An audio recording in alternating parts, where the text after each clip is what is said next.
What does it mean if Kobani indeed does fall to the radical Islamic terrorists? The Pentagon, admits that airstrikes alone will not save the town. And during remarks with the British Foreign Minister Philip Hammond, our Secretary of State John Kerry said Kobani is just not a coalition priority. Notwithstanding the crisis in Kobani, the original targets of our efforts have been the command and control centers, the infrastructure.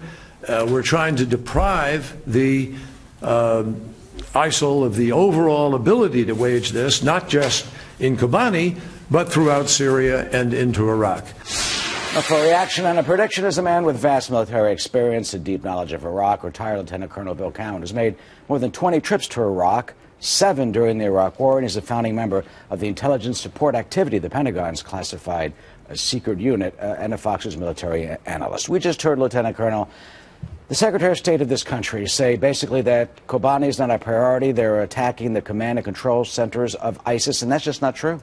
I mean, the Pentagon had a press release this weekend saying they took out a bulldozer. They take out Humvees, mortar positions. What is he talking about, and what's going to happen to Kobani?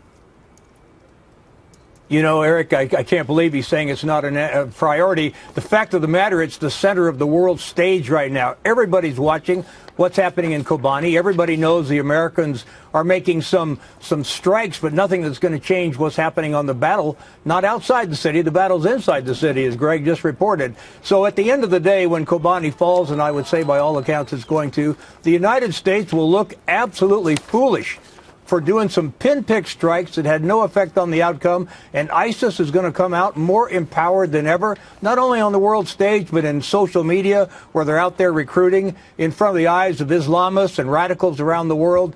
ISIS will be the big winner, and the United States will be the big loser. Well, why didn't we do something before this? I mean, you have basically 9,000 of these Islamic radical terrorists going to Kobani over the past few weeks. Why didn't we bomb them before they got there?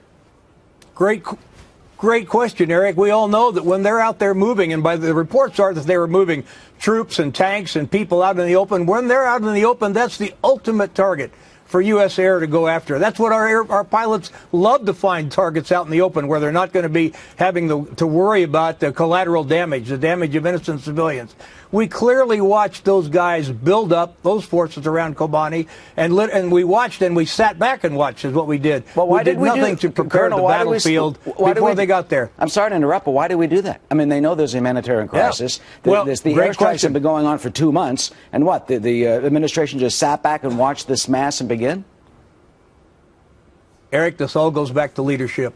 Every bit of it goes back to not only the leadership in the White House, but the leadership in the Pentagon. The president told the American public he was going to strike at ISIS relentlessly. Relentless was the word he used. Instead, 5 strikes in the last day as Kobani's about to fall. I don't take anything away from the men and women conducting the strikes. I'm sure every one of them is sitting there wishing that they were getting the call to do more, and after that more. But we're not doing more. We're sitting back. We're talking about ISIS. We're going to be able to fight in Syria when the Syrian Free Army is ready to help on the ground. That's a year or more away. And a year or more from now, Eric, you and I both know, and all the viewers know, ISIS will have taken more towns, more territory, consolidated more gains, and really become, unfortunately, the kind of country we don't want to see over there. So the Islamic State is becoming the Islamic State. Look, we know what Leon Panetta said. We know what Chris Hill, the former ambassador to Iraq, has said, criticizing the administration. Take a look at what is in Foreign Policy. That's a major, Brainiac magazine about the administration. The books paint Obama's inner circle of advisors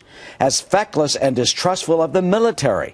Paint the president as overly reliant on a tight circle of senior White House staffers who routinely shunt aside powerful cabinet secretaries. Panetta's book raises serious questions about whether the White House is up to the task. Colonel, do you think this White House is up to the task, and what do we have to do as a country to try and deal with this? Well, look, Eric, these guys are going to be long gone. The president, the people around him who don't like the military, don't trust the military, and don't want to use the military are going to be long gone out of office by the time the true ramifications of what's happening over there in the Middle East falls upon us here in the United States and our allies in the West. And unfortunately, all we can do is hope that more people like Leon Panetta, or Bob Gates or maybe Hillary Clinton on some level, more people in that administration serving this president will stand up and talk about the truth. And the truth is, this administration has driven us into a terrible hole around the global community where our allies don't trust us and our foes don't fear us. And we're going to have to live with that for a while, and we're going to have to hope that we get a president, Republican or Democrat, and most of my side would hope it's a good Republican, who is going to turn around the foreign policy of this nation and make us once again the world power that's going to help the world resolve crises and move in a direction that's good for everybody. But until this team is gone, I don't think we're going to see that. Well, meanwhile, the fighting continues with Kobani and the hopes that it will not fall, but the predictions are that it will. Lieutenant Colonel Bill Cowan, thank you so much this morning.